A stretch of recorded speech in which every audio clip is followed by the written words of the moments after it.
Hey everybody, it's Will. And this is Thomas.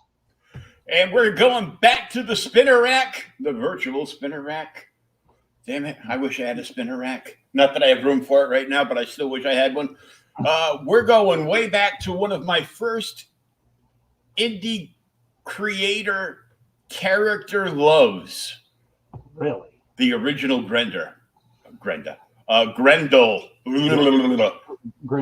Hunter Rose, which premiered in Premiere. And Primer. Is it Primer? Yeah, Primer, not Premiere. Oh, see, I just thought that was a silly. I don't know. Yeah. Anyhow, so I shared it out. I tagged Matt Wagner, so he's probably like, "What's he want now?" And then I PM'd him the link for the show. So if he jumps into the comments, we're going to see if we can get him on. But I highly doubt that's going to happen. Have you interviewed Wagner before? No, I haven't. But it would be cool if he came on to talk Grendel back in the day. That would be awesome.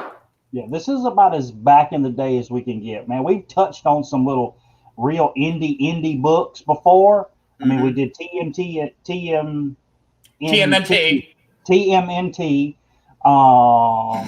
That was probably the most really indie book until this one, and I loved it. There's a lot here, but man, this is back. This is very independent stuff. I got a couple of Grendel trades. One's a hardcover. Beautiful hardcover. And the other one is a soft cover, but when they packed it in the box, it kind of like went wibbly wobbly. Yeah. So as soon as I can, when I clear out more of this stuff, and I'm gonna pick up my hardcover books. I don't have a bookcase to put them on yet. I'm going to get this out of my way. I'm going all OCD again. I'm gonna put it in my self press and just put it down between two pieces and just leave it there for a week to see if it flattens out some. I want to make the book flat so that way I can open it and flip the pages and read it. And read it. And I can press it again. Yeah. Well, I mean, and the thing is like I said, this is very indie. I've always been. I guess I bought most of everything on the spinner rack because we didn't ever have a local comic book shop actually down here. Mm-hmm. So I never read a whole lot of indie stuff until actually probably till the mid '90s, and that's when I was reading it. But this stuff had already come and gone. The only thing I really knew about Grendel at the time until I read this story was the Batman Grendel series. I don't know if you remember that. Oh yeah, I got that too. Yeah, Batman Grendel was great. I got rules. Anything Grendel, I'd buy. Now, really? Some of it I might buy. I might wait and buy it in the trade because floppies have become so expensive. You know, since we're the back in the day guys, floppies have become so expensive that a lot of times I'll be a trade waiter on stuff. I was going to get back. Yeah, so many people are doing that, and let me tell you, one of my favorite small press companies, and they're really not small because they've got 19 movie deals at this point, I think, between TV and movie. Scout is way ahead of it. Now, I know this from watching our friend Brian Wayne on the Cheers to Comics podcast. I watch his unboxings. I can't watch his regular podcast because it's on Apple or one of those. One of the things that I would actually have to download on thing, and I don't want to do that because I don't want to pay for nothing. Yeah. Sorry, Brian. But I subscribe to his YouTube channel, so I watch his monthly Scout unboxing. Yeah. And he subscribes to Scout, and I'm really thinking of doing this. It's about, if you do a recurring one, it's a little cheaper. So I think it costs you with shipping about, like $42.95, $43.95, something like that. A month or what? A month, yeah. Okay. You get a dozen books. They're wrapped up in poly. They're all bagged and boarded. And then they're poppity pop wrap around them. Oh, okay, yeah. And it's put in, and they have insets on the inside, so it fits like a perfect puzzle, like a perfect rectangular puzzle piece in the box. So there's no movement because the bubble wrap comes right up to it, so the books aren't touched. It's great.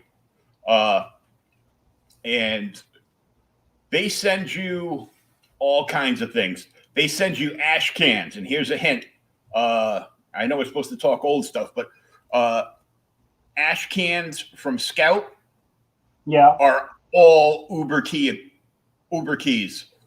Oh, yeah. The ash cans from Scout are the first appearance of that character, and it's the first story with that character in it. It's only like an 8-page story in the ash can.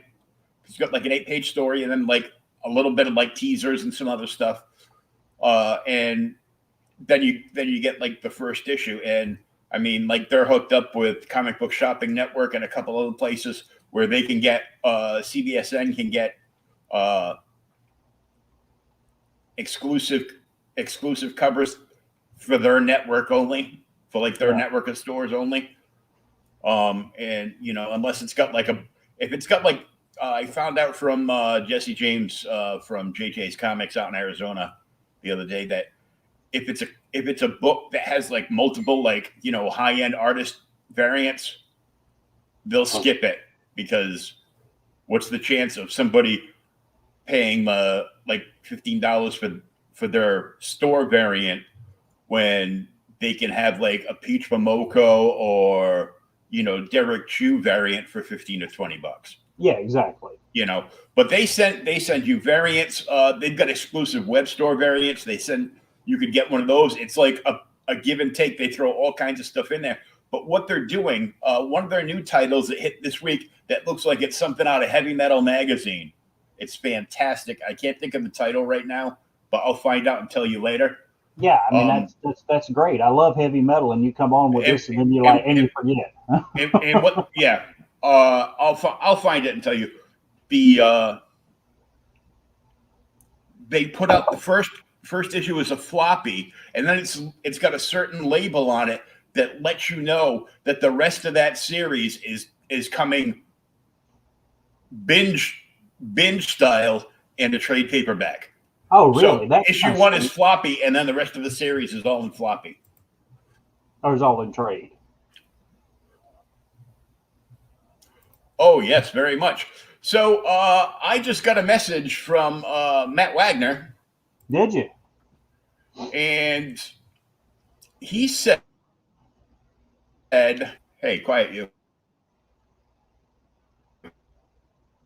Uh-oh, we're having internet problems. So whoop, can you hear me? Yeah, I can hear you back now.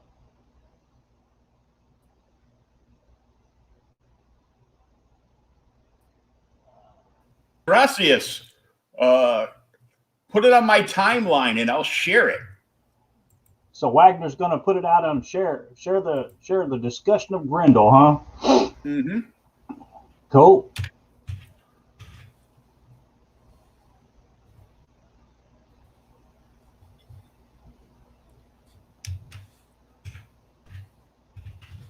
I'll let you do that right quick.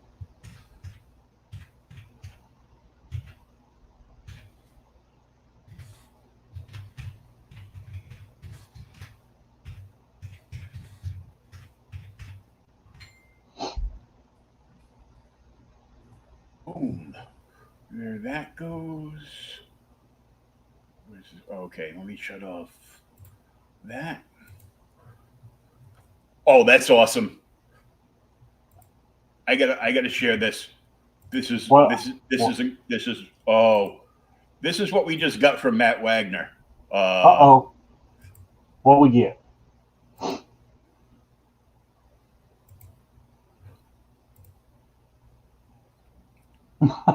Grendel thumbs up. yes! You'll have to save that. Hey, Nicholas Pittman, how you doing, brother?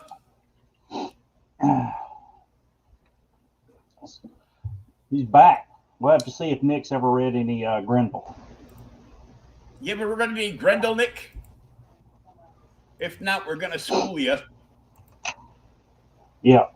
And honestly, this, like I said, this is a little schooling for me because the only thing I'd read by Grendel before was the was Batman Grendel. Uh, this is definitely old school.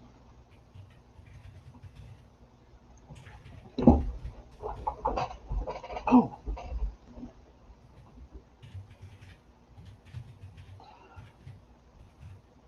While he shares all this out, y'all. Okay. Well, just in case, I'm giving Matt the I'm giving Matt Wagner the link. The link. The link. I said. The link. The link. The like. I said, in case you want to come on, here's the link. I'm like, oh yeah, so Grendel, man, I love Grendel. Well, I said this is the we were talking about it last week. This is actually his first appearance, and then I found I think this was the PDF I found from the actual like the archives. So it's like the first issue as well of the standalone series, Mm-hmm. and then it went on. Now But I haven't got my this is definitely a big book for me to get. you hadn't managed to pick one up yet. I I haven't. I've seen it twice. Once it was graded and it was like so high. Huh. See, and that's the thing with some of these indie books. The print run is so small on them, and then to find one in the condition you want, can be a little rough. And I saw it on my LCS had like a few of these issues. Yeah. And of course, my buddy, the owner, had his. He kept. I think he eventually sold his own. But at the time, with cash flow, it wasn't in my reach. And I went in one day. Let's see. I haven't looked up some of the trades. Might pick one up on your recommendations. Well, it'll be recommended. I'm not sure where I put mine. I'll have to look. But I did find some really cool comic swag this week. I opened up a box that was marked videos. I go, let's see if it's actually videos. And it wasn't videos. It was, being the Joker fan, it was a big plush, oversized, stuffed Batman the Animated Series Joker with like a hard plastic head. Yeah. Also, when there was the 75th anniversary thing I told you about, and this is old school stuff, of the first appearance of the Justice League. Oh, sweet. And that's over there. See the box in all that mess. Yeah, and that mess. It's like it's like on the back thing. So I have that there. I have a Dawn statue that I found, and I have a NECA Hulk cookie jar. It's huge. Oh, cool. But over here, something I can grab to go with this, because I have a Grendel 3-piece statue set. Really? Yep. Thomas, where's your tablet so Elizabeth can use it? She's got study. Here. There you go, right there.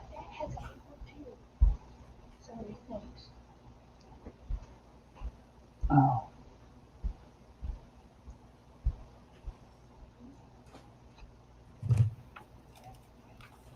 You find it? I found it. Well, I knew right where it was. So Oh, I'm gonna blow myself up here real quick. All right.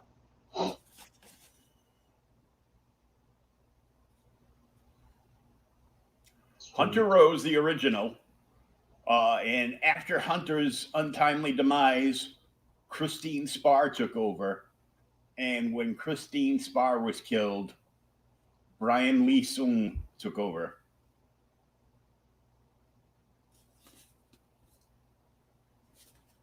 So it's 3 mini busts in the thing. When I was happy and single, before my child came into my life, in my bachelor pad with lots of alcohol. That doesn't sound good. Lots of alcohol and a fun little party pad. These 3 used to be up on a shelf in a glass cabinet, like kind of like keeping watch on my alcohol. So it was kind of funny. Dang it. But okay, enough of that. Let's get into this book.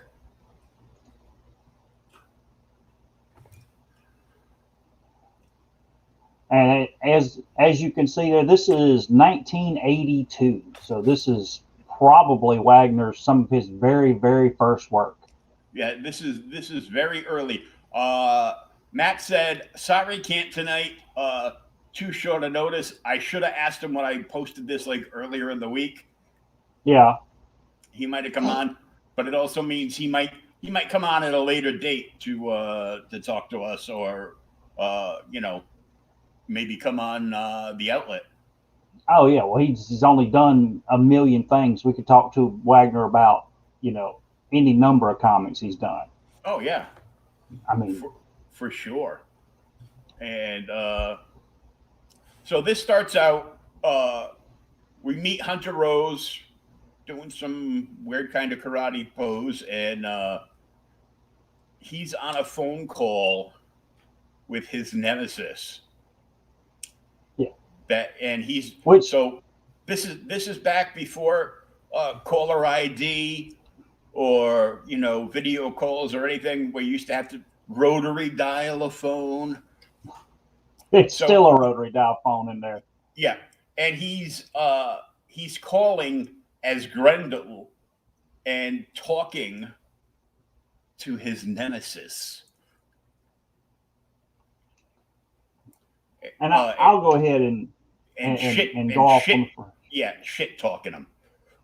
Exactly. And the thing that's funny is I did not know, I don't want to spoil it too much, but I figured the werewolf was the bad guy. Mm-hmm. And he's not. The werewolf's the good guy. Well, but thereabout. Grendel's an anti-hero. Grendel is an anti-hero. Yeah. Much like people's favorite murdery show, Dexter. Yeah. Grendel, he makes his money from bad things and doing bad things, but he usually just does bad things to bad people. Yeah. Yeah, he does have a distinct code, which they talk about a little in the book. A little later on, he actually talks a little bit about it, and when he's talking to another crime boss and all this. Yeah, the other thing I didn't get to, and this may be Wagner's art because it is early here, and then when we read the story, because later on we get past this first section here. It actually gets into the first issue. It goes and gives his origin story, and it gives a specific age. I have no idea how old he is here,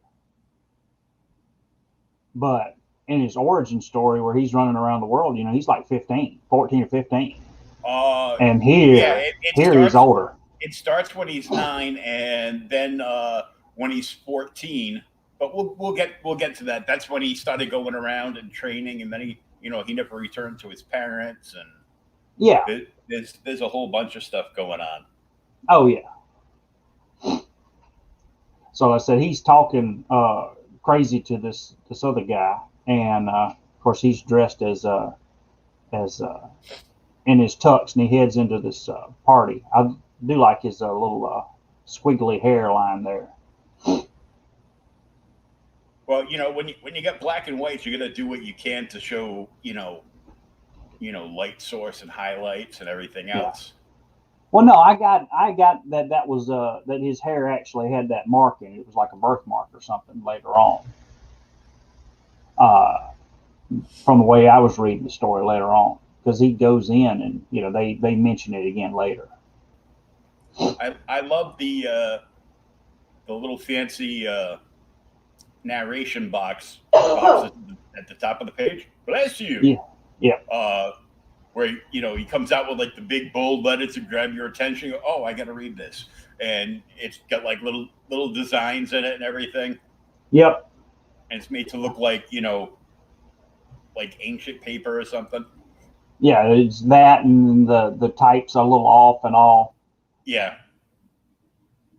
I mean, there's a lot of stuff here that you could tell this was an indie.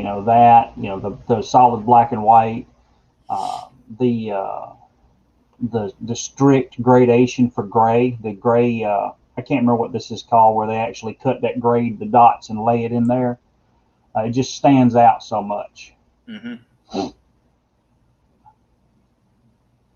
But yeah, so he heads in there, and he's got his little. He goes to see this guy here. This Christie is his name, I think. I'm getting mob guy. He sneaks in on him, and Christie thinks he's somebody else,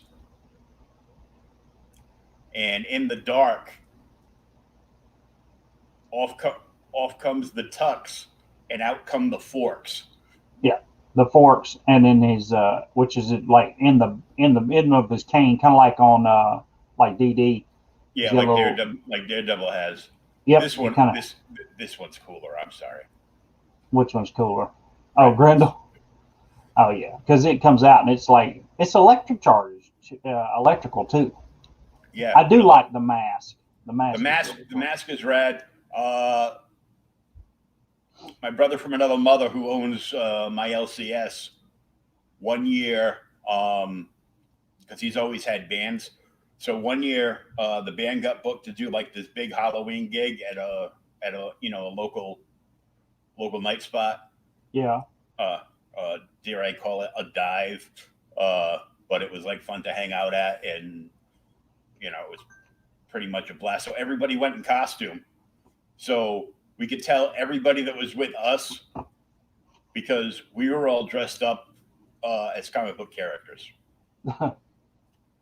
And Randy made himself a custom-made Grendel hood, and he made up the staff and the forks. The staff and the forks, cool. They were not sharp, and they did not electrocute anybody. He didn't do the tux thing. Yeah. He just did like the black outfit with the puffy sleeves but yeah, it was pretty rad. He didn't put it on until it was time for him to go on stage, and then he put it on and got up there and rocked out. So it was a lot of fun. So he suits up as Grendel and goes to he confronts Christie, and he stopped by for a chat. And then this is where we talk about his little moral, gives you an idea of his moral code here. Mm-hmm. As he proceeded to terrorize him. And boy, did he. Yeah. So Christie's running a prostitute ring.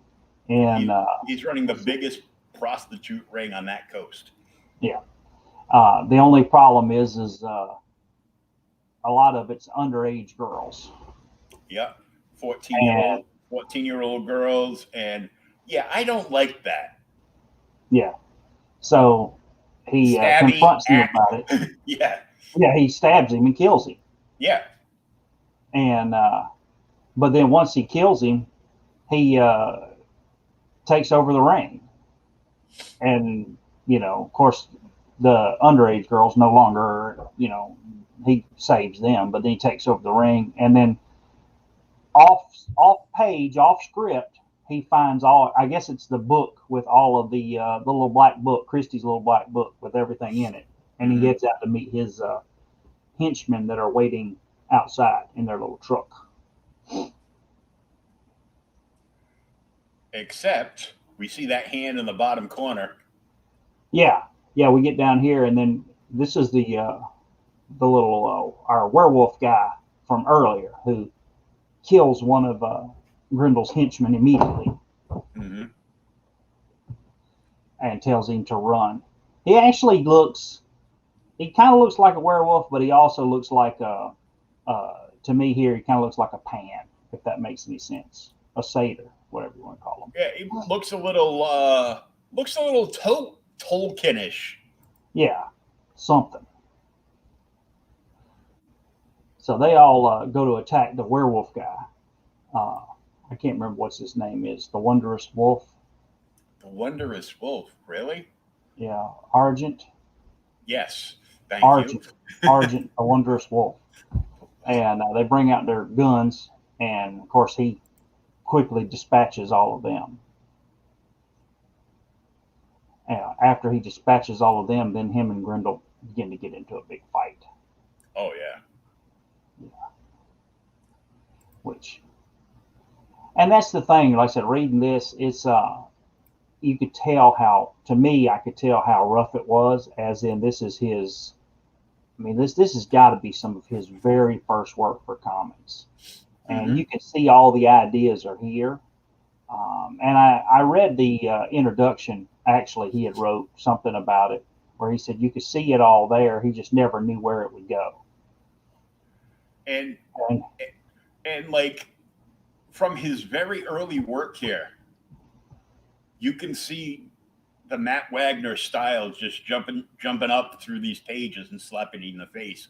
He was, wait, it's gonna get better. This is good, but it's gonna get better. Yeah, it's kind of like the like Eastman and Laird style. You can see it. And it gets better as the story progresses. Mm-hmm. But so, like the styling of Argent, like even that bottom panel of him, him leaping at him, because he's got the cloven hooves. Yeah. Even him leaping at him like that is just like, look at the stylization that he did, like incorporating like a few things. Like he's a wolf, but he's also got like those goat legs going on, and he just looks like so evil and badass. It's like, most people would look at him and just, soil themselves. Yeah. Well, and that's why I kind of thought he was the bad guy, when I was thumbing through it earlier before I actually sat down and read it. And we actually don't get all of his backstory, not in any of this that we touch. We do get Grendel's. But yeah, so him and Grendel get into it. They fight, and then he finally like electrocutes his ass. You get a little bit of, that, but now even with everything else, I'm like working on and trying to get done. Now, as soon as we're done here tonight, I'm gonna go hunting for those 2 Grendel books because I know one of them has the rest of this story in it, and I'm just gonna sit all night like reading this damn thing. And read the rest of it. I'm gonna read probably one of them. It's not an omnibus, but I mean it's a fat thick book like that. Yeah. It's just like, I mean, I grew up loving 3 stylistic artists. Like, of course, I love my Batman artists like, Neil Adams Yeah. and Jim Aparo and stuff like that. But stylistic, like 3 or 4 guys right off the top of my head: Matt Wagner, David Mack, Joe Linsner, and Yeah. Tim Sale. Yeah. Tim Sale's incredible. We've talked about Linzer a couple times. Yeah, I like Wagner. I guess I said, with me buying so much off the shelf, I've read more of the big two than I did any independents. Mm-hmm. My main independent focus, if I read independent books, I know it sounds crazy, I read The Tick and Cerebus, or Cerebus, however you want to say it. Cerebus is pretty badass. Um, but I do love the second panel here. This is some freaking before Frank Miller stuff. Oh yeah, that was. This is incredible. This is probably the best 2 panels in this first book to me. Because I said the werewolf leaps at him, you could tell he moves out of the way, and the fact that he does the reverse negative, it just really stands out as he, frags it.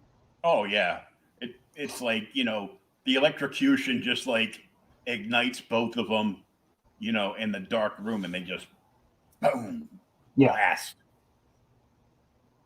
So now the wolf's wounded, and I think that was the end of the first little section, wasn't it? Yep. So that's the entire first appearance of Grendel, and that's we were talking ash cans before. Yeah. Primer was basically an ash can for the Grendel series. Yeah. Well, that, and because it was by Comico, so any other little things they had in there. Because Comico they did Grendel, they were doing Robotech, Elementals. Mm-hmm. Elementals, oh god. Robotech, Elementals. They did Star Blazers. I'm trying to think. Was it Comico? No, it was First that did Nexus. Yeah. That's another series that I love. But that's crazy. Yeah, Comico was into everything. So that was the first appearance of Grendel. Mm-hmm. And Comico had Speed Racer too. Oh, really? The first Speed Racer comic there is there. Yep. So then this is the cover for Grendel #1 of the standalone series, and that's what we're going to touch now. Because I know when we were talking about it earlier in the week, I'm like, dude, what else are we going to read? The first appearance of Grendel's like 8 pages. It was 14. It was It was 14. It was a fast 14, but it was still 14. Okay, it was 14. Okay. So, and this of course is, all the early Grendel covers were like iconic. Yeah. Because this character just blew the hell up. Yeah. In the 90s, these early Grendel issues were shooting up to like, and back then, like $20 was a lot of money for a book. Oh yeah, I know. That's so like even in like bad condition, a Grendel 1 was still going for like $35-$40. Yeah. In like a 7.0 shape, like a VG plus, and like the primer issue was like $50 to $75 depending on the condition. Really? See, I've bought some Grendel, but like I said, all the Grendel I've ever read has been in crossovers, and that was the primer was from '82, and I'm not sure when in '82, and this one's covered '83. So it's right after. So yeah, the character speaks to, especially at the time, to the younger readers because he is young, and it's treading that kind of risky. Yeah, he's got the Peter Parker vibe because he's young. Yeah, but it's like Peter Parker meets Kingpin meets Bullseye. Yeah, yeah, it's like a little Because mixed. he never missed unless he intended to miss. Yeah. What's funny is, like I said, I guess the character took off. We get to issue 2 or issue 1 of the standalone series, and it's like it picks up almost right after the end of the primer issue. Yep. Exactly. You know, there's no break. It's almost like it's a continuation of the story. It doesn't even stop. So here we go, and they're back in New York, and now they've run away, and the werewolf took off before because the cops were coming, and yes, and then they contact. You know, they put feelers out and they contact each other, and they want to find a safe place for their final battle. And it's on a rooftop because everything happens on a rooftop in New York. Well, where else are you going to do it? Central Park? You could. Who are you, Stan Lee? Come on. I was going to say Simon and Garfunkel, but and this is cool because, of course, like the heavy white accents with the boots and the gloves, and then like of course, he's white, and then the mask is you got the Alice Cooper mask going on with the white. And the little werewolf has got to be the fact that you got the white and the black on him, and then you get the gray on the werewolf makes him stand out so much. But he's that color because he's furry. Yeah, and Argent, much like a certain bat we know, likes to stick to the shadows. Yeah, because you notice there's like lots of shots of this. There's like half the shots of him are of him like crouching in the shadows, so all you can see is kind of like the gleam of his eyes. That's it. And, unless it's in the midst of a battle and he's like raging at somebody. All right. So, and I guess it took off so much we get the special upgrade on the font here. Never the Norns surrender. This is so Dark Knightish. Yeah, Dark Knightish, Watchmen. But the thing that's funny is this predates all of them. Yeah, this is like 6 years before Dark Knight's in '86 and Watchmen was '87 or '86. One of those years. This 87, is I think. Yeah. Yeah, so this is '83. This is 4 years before anything. Mm-hmm. It's kind of weird that he shows this back and forth dialogue between him and Argent. They're probably over at DC a few years later and goes, you know what Matt did on that book that he created? I like those layouts. Maybe we should use something like that. Well, see, the thing that's funny is it's just a 12 panel layout here, and Watchmen is so. I mean, I can't remember the panel layout in Dark Knight, but they're similar to this. But Watchmen is drawn in that strict 9 panel layout. Everything but like the blow ups are in 9 panels. I mean, that's most of that book. And then when they did, was it last year before last, they did Doomsday Clock. Remember how everybody was talking about how the 9 panels calls back to that? Mm-hmm. It's why it just stands out. So him and Argent are talking about their why they hate each other and everything else. And if you hate books with lots of talking between the two protagonists, you might have a slight issue here. But it's the first. You got to take in mind it's the first actual full size issue of Grendel. It's Grendel 1.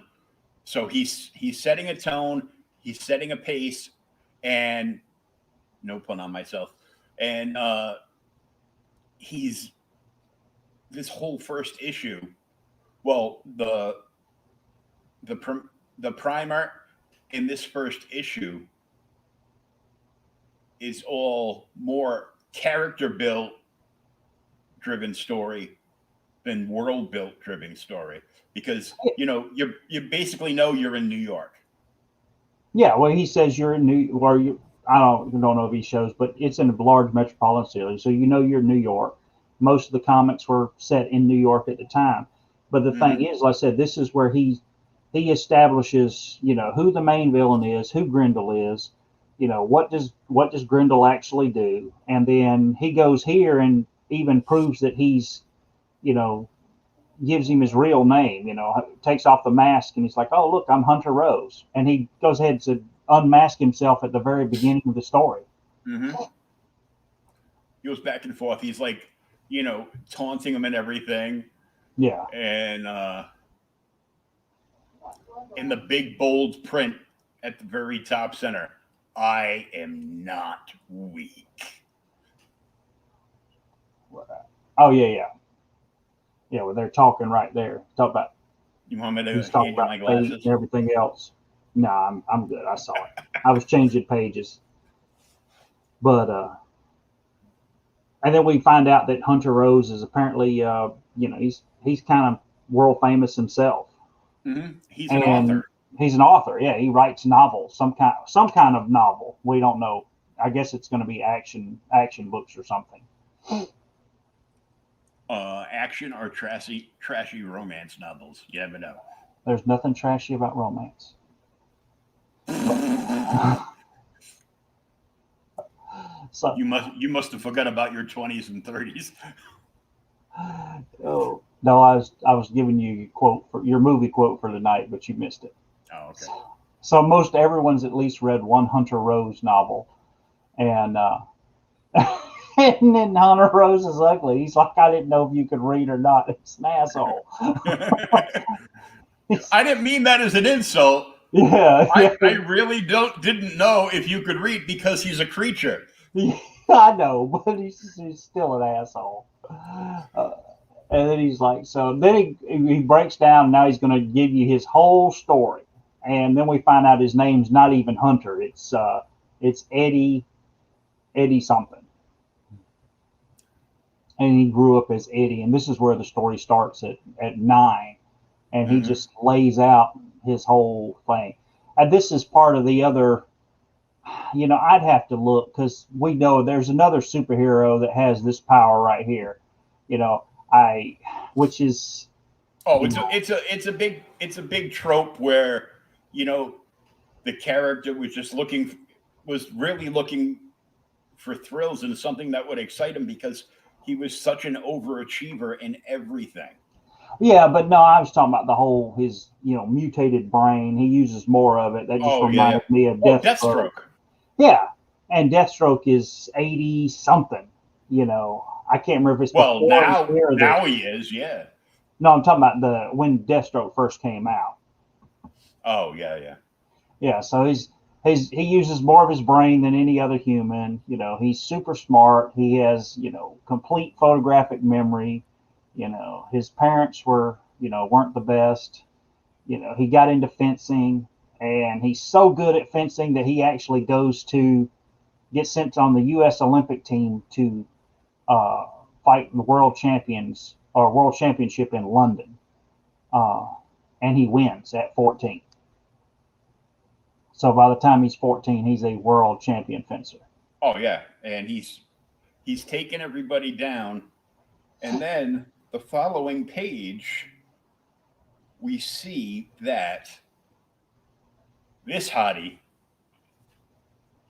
and Yeah, this I'll get into some I'm gonna get into something in a minute, but uh, yeah, this and I know you like her because that first panel she got that Betty Page thing going on. yeah, Um, woohoo! yeah. Um, Jocasta Rose, Jackie. yeah, and so we already know because he's called Hunter Rose. He takes his last name from her. Yes, yeah. He takes Uh, his last name and the hunter is because he is the hunter. okay. So I'm just guessing, but it seems logical. Yeah, it In makes my mind, so don't trust that. She's the coach of the team where he just won the championship overseas. yeah. Or she's the British coach, She's the British coach, yeah. and after he wins, she comes to see him, and and she, invites him to dinner. oh yeah, invites him to dinner in her apartment. Yeah. And then to find out she is what, like 37? Yeah, she's 36 or 37. He's 14. Yeah, this is a little illegal, but we were actually talking about this. Okay, for all the SJWs out there that were that were that were like, oh my God, I can't believe Wonder Woman was raping that man in Wonder Woman 84. Really? Yeah. Well, because I haven't Steve's seen Wonder Woman 84 yet. Oh well, I'll shut up then because I don't want to ruin a bad movie. You can't ruin a bad movie. Okay, so Steve never really came back. His consciousness came back, and all Diana Yeah. could see because she wanted to see was Steve, but it was Yeah. another guy. So she grabbed Really? him. She grabbed him, threw him in the bed, and boinked the hell out of him. So all the offended people. But it wasn't Steve. No, Steve's consciousness was in this guy's body. Okay. So he was dead manning this guy. Oh God, really? So she was boinking this other guy. Yeah. So Everybody else could see the other guy, but all she could see was Steve. Anyhow, 36-year-old hottie bangs a 14-year-old boy. Yeah. It's a little rapey, but my first question is, where were these women when we were growing up? Well, I mean, there's that, and then reading it today, I was like, oh my God! But if I had read this, when I was like 14 or 15, I'd been like, wow, that's whatever. I would have never thought about it. But that goes to show you the difference in time period. But then she takes him under her wing. She's actually interested in him. And I don't know if she views him as a whatever, play toy or whatever, but she teaches him chess and they fence and they fall in love. And she, don't let fate control you. She tells him all this. And then at the end, it flashes back to the rooftop and he's like, it's a big bloody game. And, he's telling Argent how he loved her and everything. These are really cool panels too. On the bottom, especially the Argent panels, they're cooler than this. But that's Batman all over. How he would ever love someone, and Hunter's asking Argent if he has, and of course he's like, yeah, he has. And then we find out that she dies. So we don't know how she dies, but we find out that he too had his other half, and she is no more. Yeah. Well, we find out a lot about Hunter, and we only find out bits and pieces along the way about Argent for like the longest time. And that's got to go on because it was the original first series was 3 issues from what I read, right? Mm-hmm. So he's got to have it filled in by the end of issue 3. I would imagine. Yeah, most of it, yeah. Yeah. So, we find out that Jackie dies. She had terminal cancer, but never bothers to let Hunter know. Yeah. And, does everything she does and loves him and tells him, go on and fight and all this. And then she just dies. Yeah, she basically programmed a 14-year-old boy to do her bidding because she knew she wasn't going to be able to do it anymore. You got to play the game, Hunter.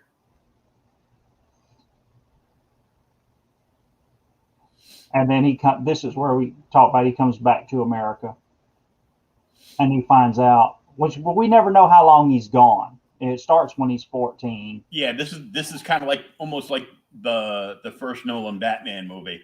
Yeah. Bruce goes away and he comes back, and it's many years later. We don't know how many years, but many years later. Yeah. But it says right here, he doesn't go home, so he never sees his parents again. Yeah, but and then he finds out that his parents are actually dead.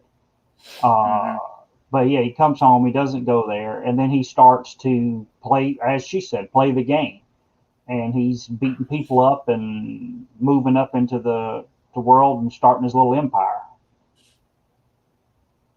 He's murdering bad people that are doing things that are too over the line as far as he's concerned. Yeah. You got to have a line that you won't cross, and I'm sure everybody thinks that you got to. Is there a line that you won't cross? Yeah. You just don't know where it is. Not anymore. Not anymore. Yeah. So, but he gets so he comes back, and I never caught this guy's name. Did you catch it? I think. Is he just a regular guy, or he's just in here for this little scene? No. That guy was the clean shaven guy. The clean shaven guy's the mob boss. The bearded guy is his hitman. Is his hitman? It's his number one hitman. And Grendel just says, "Well, fork you," because there it is, fork you right in the middle of the page. Yeah. So there it goes. All right. Yeah. So there he goes. Grendel comes back and then attacks him and kills the hitman. Yeah, there he is. He kills the hitman, and the mob boss hires him. Mm-hmm.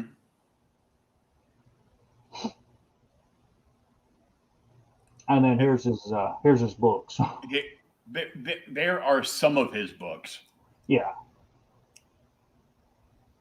I do like it, the little end here. He talks about how he come about to choose his name, Grendel, because of the, kind of the historical, folk legend with it. Yeah, the folklore and the horror aspect of it.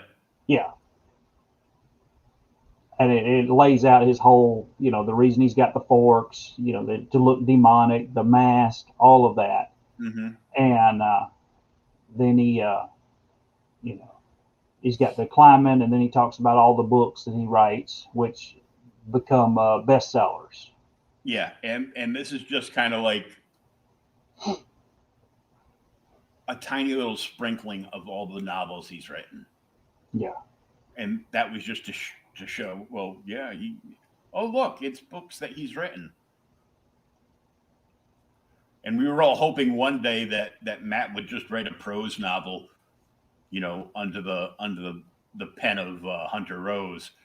Just one of the ones that was like that you saw in like the background in a scene with him in it in like the first couple of issues.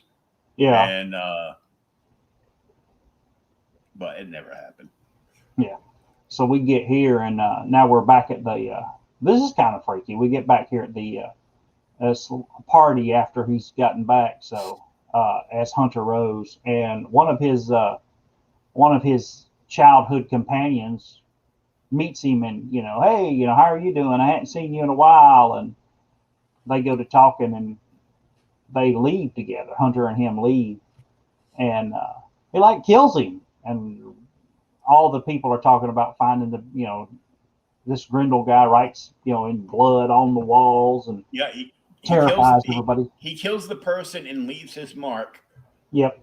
Writes the big leaves a G by the body, like on the wall or on the ground, painted in the victim's blood. Yeah. And then he hauls butt from there. But I was kind of confused here, and then later on I get that his friend had down here. It says his friend had some dealings with organized crime, which isn't true or something. But it's like he just killed him because he knew who he really was. Mm-hmm. We were talking about what we were talking about earlier, as the art gets better as the book goes along. Mm-hmm. You can tell to me. You got these, now it's almost, the here's your prose. You don't need anything. It's telling the way the books go, but that's probably the best panel in this book. Yeah, the art is telling the story. Like he just climbed up and got in, like, a 50th story window in New York Yeah. that just happened to be open. And And he's looking for this yeah, book that's got all the information in it. that's the that's the that's the magic that's the magic potion book for the New York mob system, and it's got like all the dirt on everybody In it. in it, and but it's, of course, it's booby trapped. And when he opens it, he sets off the trap, and there's the mobsters waiting for him. But he's kind of playing dead. He's not Yeah, he's not yeah, as out as he's pretending. he's got a gas filter in his mask. What kind of evil genius don't you think he is? So that's what it is. Well, he says he was prepared for it, which either means he held his breath the entire time, Or he had a gas filter in his mouth. or he's got a gas filter in his mask. Yeah. I think it's more than likely he has some kind of like high tech gas filter in his mask. Which we'll go with that. That's good. Batman That sounds good. Yeah. We And here's won't our- know until we get to ask the creator himself, Matt Wagner, who I just saw. I just got a little ding dang on my phone that he just shared the episode, and a bunch of his fans are a bunch of his other fans, I should say, because we're fans too. Yeah. We're clickety clicking the likes on the video. Cool. So, But he's when the mob bosses come and attack him, he lays into them, and then we get our first double page spread from Mr. Wagner here mhm. as And Grendel takes yeah. out everybody. This is the old school action where the character would be bump bump bump bump bump bump all through, and later on, when more creators could go color, they would start and they would be kind of like phased out in the beginning. Yep. And they would get darker and darker and darker as they went through the page. But Yeah, I think we've talked about this a couple times. Because I know it's one thing I've always loved, and you said the same thing. But yeah, they'd be the like half tone, and then it would finally, when it gets to full tone, as dark as it can be, the ink's right. Then that's where the latest movement is. But because this is all black and white, you couldn't really do that. But you see Grendel laying out everybody. Of course, this mob boss thinks he's going to be a wise ass and haul butt, and he gets stopped.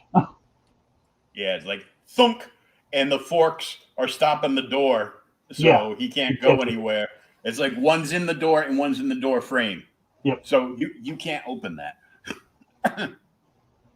And then that's when now they have their little talk, their talk. And this is where Grendel tells him, "Don't think that was a lucky miss." Yeah. Yeah, he tells him he wants his organization and that kind of thing. Mm-hmm. But I'm gonna take over your organization, but you're still gonna be in charge, and you're gonna work for me on the side. You're gonna And the guy, you're gonna make it look like you're still in charge, but I'm gonna be in charge, so I'm getting the big payday. You're getting something. It's called your life, and that's the way it is. Yeah, and he even threatens to turn him over to the police. Because you don't know who I am.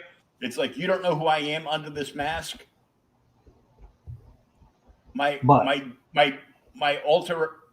real identity can go to the cops with all the dirt I have on you, which could put you away for a couple of life sentences.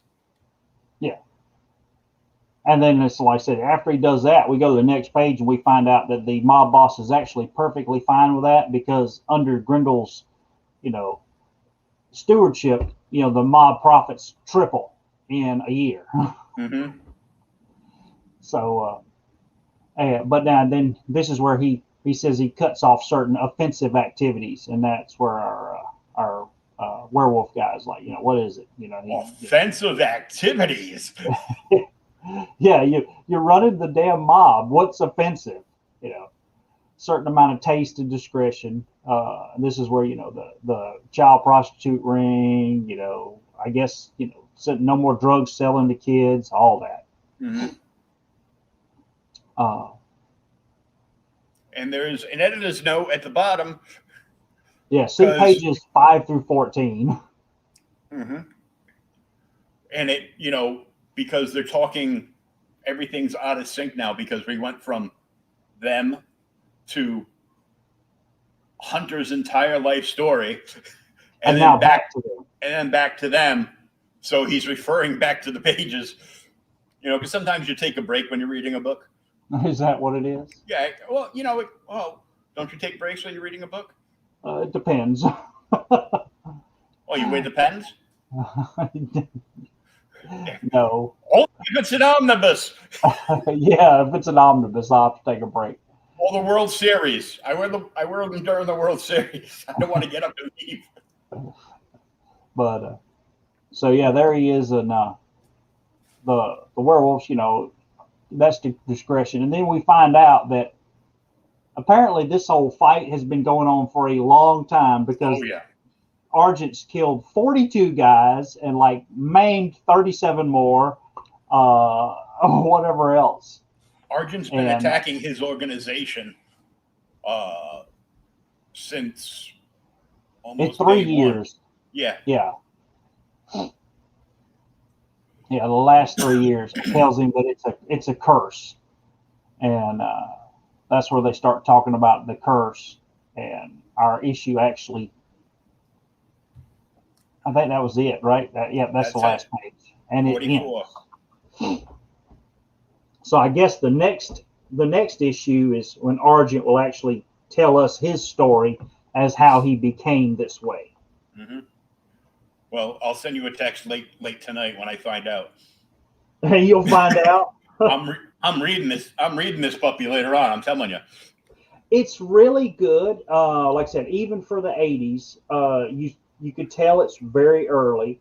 Part of the art style is just really, you could see where a lot of the panels break down is really good. The art, some of it is a lot better than others. But like I said, this may be his very first work. But the thing is this is almost what he talks about in the introduction I read to the to this archives or whatever version it was I got the PDF from. That you could see all the story was there. It just had to grow, and there's a lot to work with.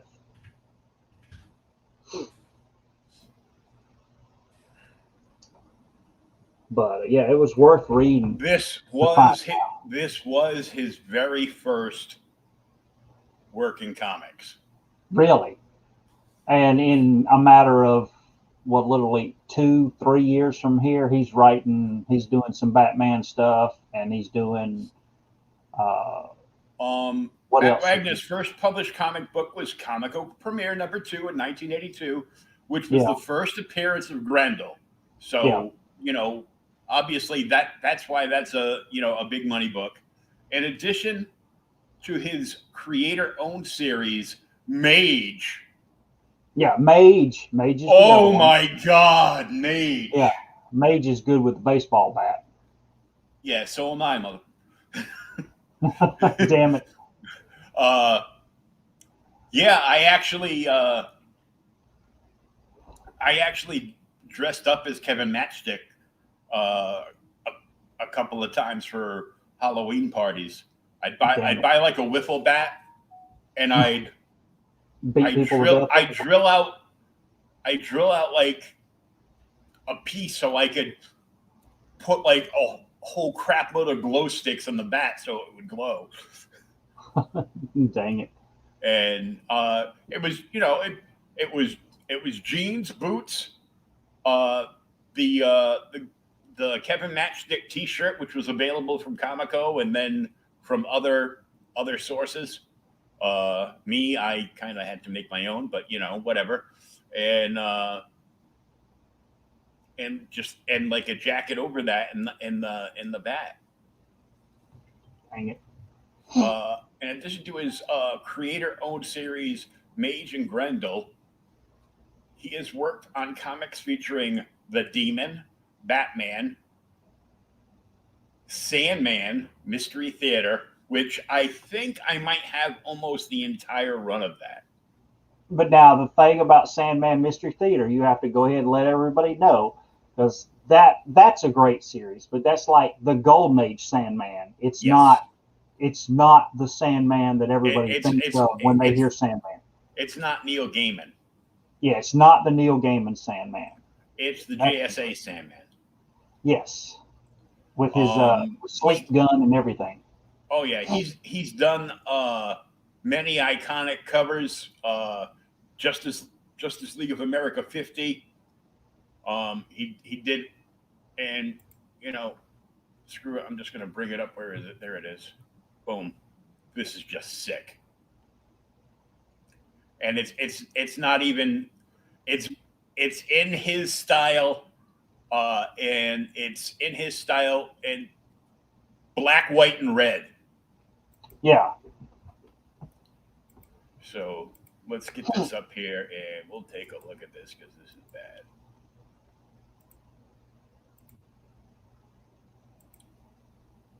That is beautiful. And that's your JLA 50. That's JLA 50. It was a wraparound, and this is a sketch cover. Oh, really? If you look to the underneath the DC logo to the left of the JLA shield, yeah, this was a one of a kind done for Heroes Initiative for them to raffle off. Oh, cool. So let me tell you, this book went for a shitload of money. Yes. Oh, damn! Did he do a Grendel? Did he do a Grendel Shadow? Yes. Damn, I love the Shadow. Right there, Grendel versus the Shadow. Of course, I have that. Really? No, I haven't seen that one, dude. I love the Shadow. Shadow's cool as hell. Mm-hmm. The pre-Batman. Yeah, there's Mage. The thing that's there's a beautiful Spectre, yeah. The thing that's amazing is from 82, like I said, just a handful of years, he's already, I don't say playing with the big boys, but he's as good as anyone else at that time. Oh, yeah. But he's got that distinct style. It's like, I know we talked about him before, and you don't like him because he was mean to you. It's like Chaykin. Chaykin has that very distinct style. Mm-hmm. And this right here, this is his version of a recreation of an old Spectre cover. Really? It's either a Spectre cover or an old JSA cover. All right. While we're talking about Wagner and we're talking about the Spectre and something else, I learned something new on comics the other day because I kind of have I actually and I read it before the podcast on paper. I read Dorian Nightmare #1. There you go. But the thing is Wagner wrote the Madam X. Put that up so I can blow it up. Oh. Let's blow up the spot. Oh yeah, I've got that. First appearance of Madame Xanadu. Yeah, I think I sold one. I had one that was just like a reader copy. I think I gave it to my buddy Sarge. Yeah. And I've got another version, but I'd like to get a better version because I really like the Madame Xanadu cover. These oversized graphic novels, 3 of them to make up the first story arc, and he just did the final Mage story arc the other day. So Mage is a trilogy, and God, this would be amazing as like a movie thing, or like an HBO style thing or an Amazon movie, somebody with like big budget behind them. And I would love to see that. Or like an animated film, like 3 animated films.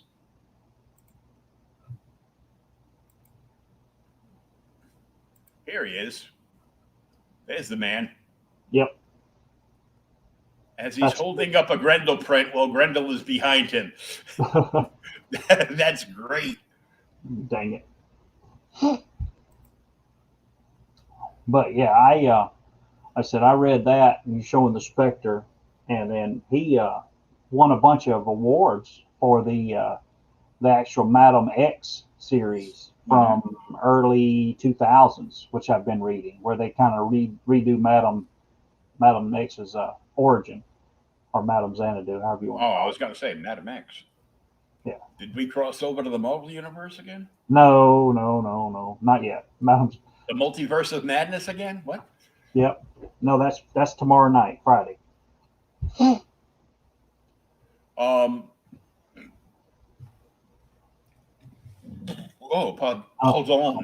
On what? Yeah. I'm like, I'm drinking water and burping. What the hell is up with that? Yeah. Normally it was coffee. I'm out of milk. Oh, damn it. All right. So what's your favorite, while we're trying to give out some trades and recommendations, what's your favorite Grendel story? Well, obviously the Hunter Rose one. Yep. But even though Grendel changes, I liked, of course, Hunter Rose is the best Grendel. It is like, basically altogether, it's like you put it all together and it's like one big graphic novel. Yeah.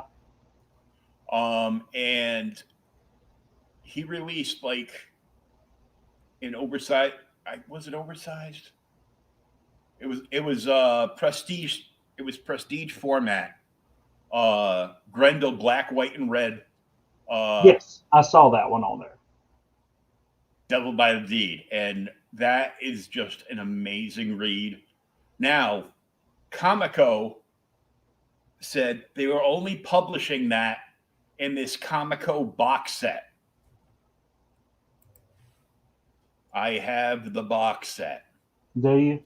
I just found the box is like way over there somewhere, and it's still got most of the original books in there. The Grendel is not in there because, of course, that Grendel is bagged and boarded in one of the many boxes over here. But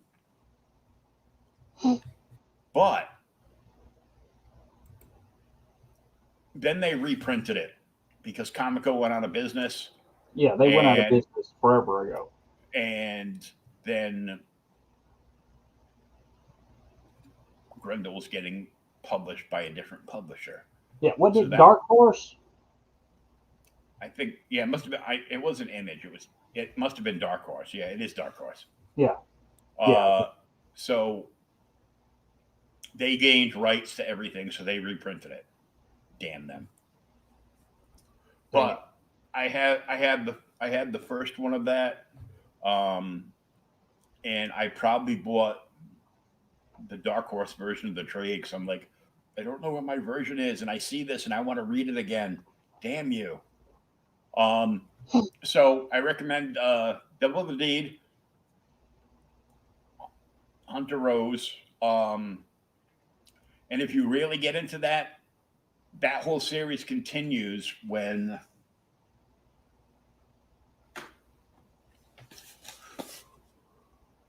Christine takes over. Christine Spar takes over as the next Grendel. I said I won't ask on the podcast then, but I'll ask you later. Well, what the hell happens to Hunter Rose? Read the book. You have it. I can. Well, yeah, I could. I don't want. It is so good that I do not want to spoil it. All right, I'll have to look at it then. It is Brendan Lee's The Crow good. Really? And it predates The Crow by so much. Yeah. I've got Yeah, I read The Crow not too long ago myself, or And reread it, whatever you want to call. yeah, Crow's another one But that that's by Barr. well, created by Barr. There's Yeah, and everybody and their brother coming up with a crow story, and I think that's with Dark Horse too. Is it? I'm not sure who it is now. Yeah, I think it must be. Yeah. I'm pretty sure. I'm not positive, so don't quote me on that. But that's another series. Every time there's a new Crow series, you know, my comic shop knows. He goes, "Damn it, new Crow title! I'm gonna order an extra one. Bill's gonna want this." Bill's gonna want this. Mofo ain't got no money, but he's gonna want this book. Dang it! All right, so we're gonna actually. We were talking about doing. I know earlier in the month we were talking about doing a Judge Dredd, but that's kind of fallen apart because we've had some issues. So we're gonna do Kingdom Come this month, right? You want to do that the last week of the month? That'll give us all time to read it again. Not that it's Yeah. that long of a read, because when I sit down to read it, I usually can't get up because it's that damn good. Well, they make a pill for that. Don't worry. Thanks a whole lot, buddy. I'm Oh, glad to see somebody's there for me. Yeah, because when I was like shuffling books around to clear space over here, Yeah. I grabbed Bone because it was like too big to put over there, and well, because it's like big and it's like a Yeah. big like double dictionary, but Yeah. like smaller. So it didn't fit with like the size of most of the books over there. So I grabbed that and then I looked down and I go, "Oh, Kingdom Come, we got to read this. Damn it." And I grabbed that with it and I put it over there by my recliner, which doesn't mean anything because I've got stacks of books all around me. Like I got like a Doughboy end table Yeah. that was my mother's and probably her mother's too. And there's like 3 stacks of books on top of that. Then I had like two like bar stools next to my 50-inch TV, and there's comics on top of both of them. There's 3 short boxes in that window. There's comics on top of them. Comics on top of comics. And then because I got dragged into the world of the comic book shopping network, I got this box as big as this monitor, and this is a 40-inch monitor. Yeah. So I got a box as big as this monitor, but like out to here's the monitor out to here. It's a huge friggin' box. I can't pick it up. Filled with damn comics. My helper almost threw his back out trying to pick the box up. He was, and I was out cold because I was up until 3:00 in the morning doing a toy sale on Toy Auctions 24/7 group. And I actually sold stuff that I never thought I would part with, but I did, and I'm hopefully better for it. But anyhow. So what are we going to read next week? I've got this huge box. Okay. And they're all packed like immensely well. It's like beautiful packing job. Even some of the dollar books I bought, all bagged and boarded. So he does a fill a short box thing. $15 flat rate shipping. And every time you go on a show, whatever you buy, you get an invoice that night. And you pay as you go.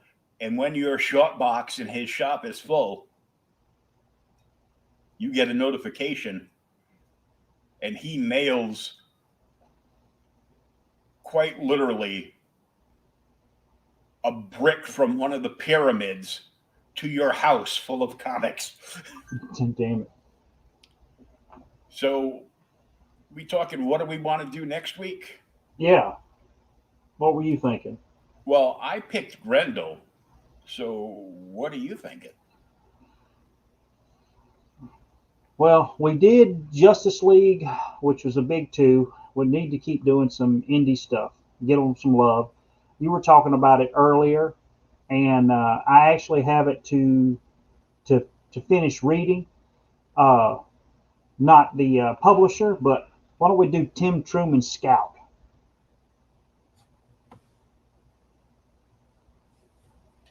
Have you got a Tim Truman Scout? One moment.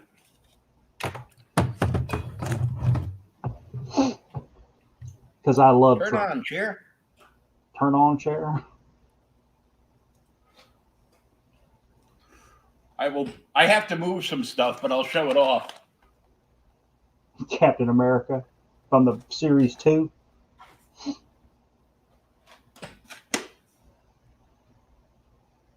Cool. Series 1. Toad.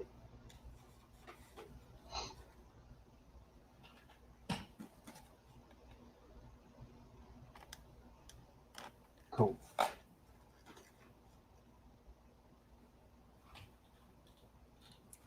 Wizard World Edition. Huh.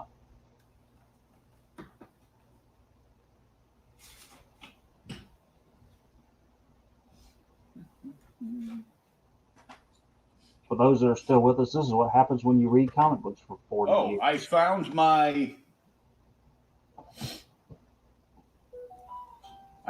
my Lost in Space autograph from Mott Goddard.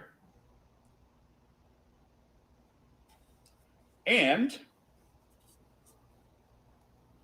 James Hong.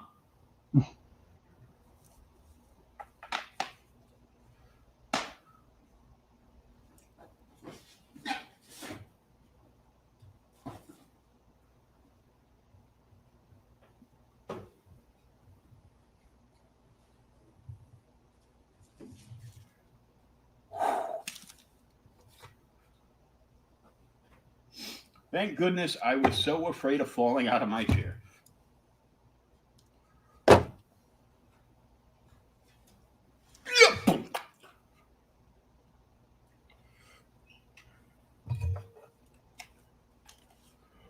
Do I have Scout? You got it? There it is. Issue 1. That is the entire series. Oh, you got the whole series. And in the back is the Scout Handbook, an atlas to survival in New America. Scout is incredible. Eclipse.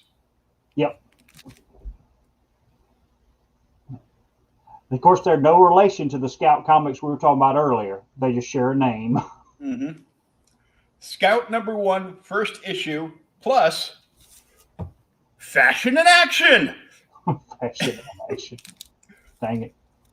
Now, I hate to tell you, but I'm not breaking open this perfectly molded brick of Scout comics to read it. I'm going to have to read it digitally. Yeah.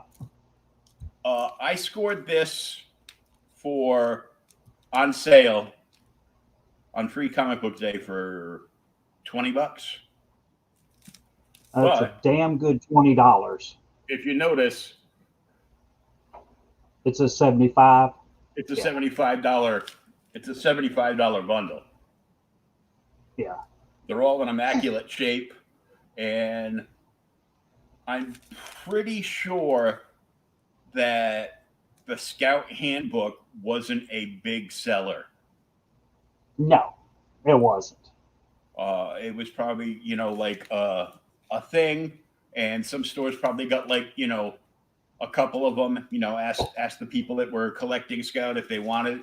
It was they're releasing a Scout Handbook, and it says it's got a guide to living in Scouts America, and there's probably some maps and stuff like that in there to make it a little cooler. But and we'll touch on it more too. But what people who don't know, if nobody's familiar with Scout, Scout's like it's one of those. It's kind of like Mad Max. It's just far enough in the future that you can kind of see it. Mm-hmm. And it's it's kind of a little crazy. Bikers and radiation and all this other freaky stuff.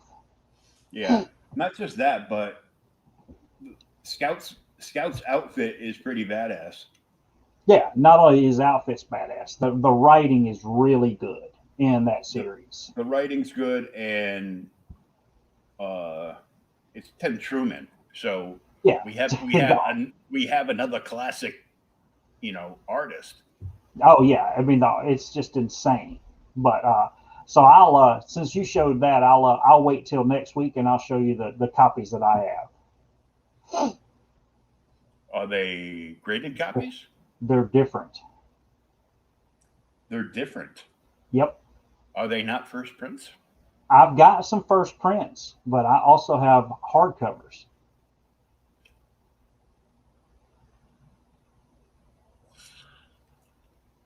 And when was the last time you saw a Scout hardcover?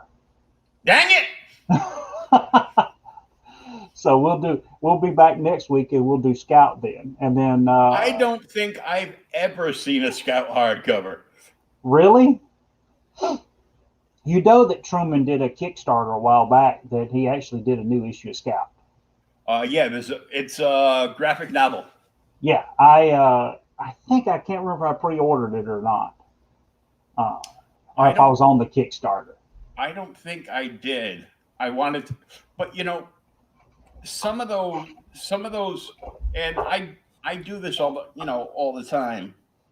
For those that don't know, I'm the guy behind Creators Outlet Podcast, and I'm talking to creators, and I try to redefine the word pros. As far as I'm considered, if you got paid money at any time in your life for making a comic book, You're a pro. you're a pro. Yeah. But we lean the people in the industry that we call pros are actually just freelance. Yeah, a lot of them are just freelance. Yeah.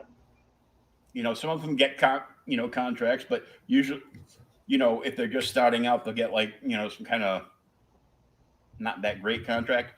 Yeah, they get a page rate. But they have to work for them for a certain amount of time. Yeah. And then they're not allowed to do anything with whatever they do. And until you reach that yeah, major level. Yeah, all this corporate stuff. And once you make a name for yourself, like Scott Hanner and guys like Graham Nolan and Chuck Dixon, then you're in a league of your own. I mean, Graham just launched a brand new Kickstarter, so I've been hitting him up to try to get him on the podcast. But his last Kickstarter that he did, the Chenoo, the graphic novel, hardcover there. He even made Chenoo beer, like a microbrewery by him made this beer for him, and he did the artwork and they made the custom labels and everything, and people local to him could pledge and actually pledge a tier to get like a 6-pack of beer. Damn it. But like you look at, I've seen, some people that are strictly indie, coming up with, hitting over like 20 grand on their Kickstarter. Yeah. Which is friggin' amazing. And then you get, Graham Nolan did 80K on the Chenoo. That's a lot of money. Yeah. But then you see the artist that everybody loves to hate with his Cyberfrog series at like, $1.5 million on his Indiegogo. Yeah. And it's just like, wow, really? And then, somebody slaps Keanu Reeves on a name on a book. So everybody that is a fan of Keanu Reeves that's never touched a comic book in their life I saw that went crazy. all pledged, and it went insane. Yeah.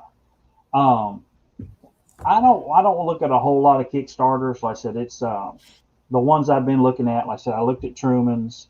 Um, I looked at Cho's.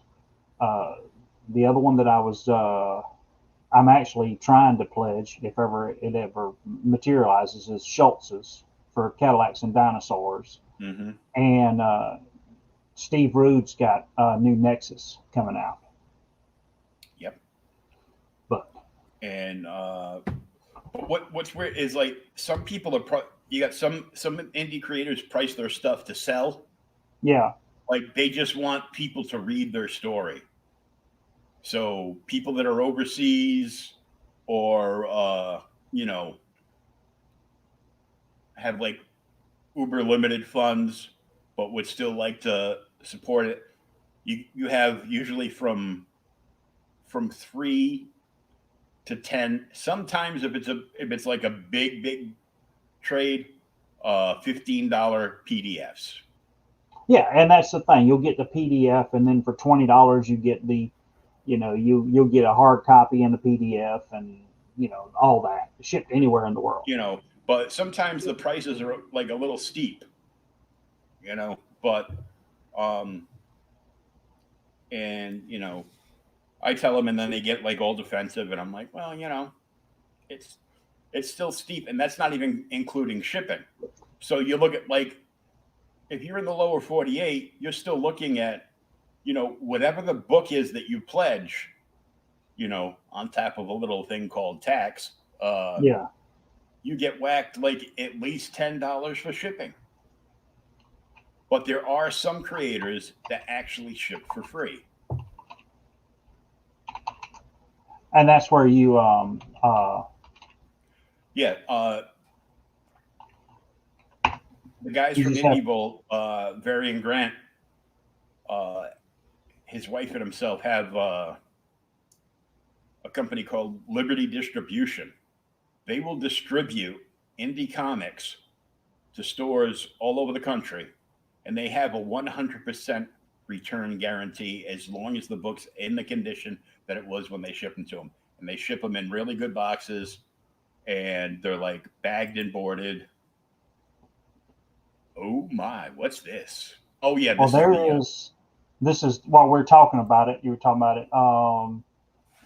This is the pre-order for Scout Marauder right there. It's at 44,890. So it's reached its goal. The goal is 37. Is this Kickstarter or indie? Yeah, Kickstarter, right Oh, there. so it's ended. Did it show ended? Yes. Last updated January 30th. Yep. Okay, yeah, so it ended. Okay, ends Monday, July 9th. But yeah, so there's the last Kickstarter by him. Yeah. It was him and his son Benjamin. Yes. Like he wrote it, and his son Benjamin. I don't know whether he colored if he did all the art or it should say somewhere. Yeah.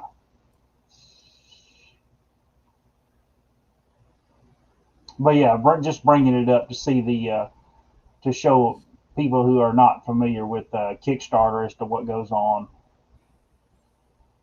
But yeah, that's the last thing that I'm familiar with on Scout. Mm-hmm. And yeah, there it is. What is it? Yeah, he's done other Scout books. So I think there was another graphic novel for Scout prior to this one. Yeah. So I think this is like the third installment of Scout. I'd have to look into that to find out. Yeah. Cool. But I mean, like I have this brick here, and this was one of the ones that I was like, do I want to keep it or do I want to flip it? Well, Depending, let me know what you decide because I don't have all of them in single issues. Oh, okay. But yeah, I love Scout, and I'll get the issue over to you, and we'll check it out next week. And until then, this is Will And this is Thomas. for Outright Geekery and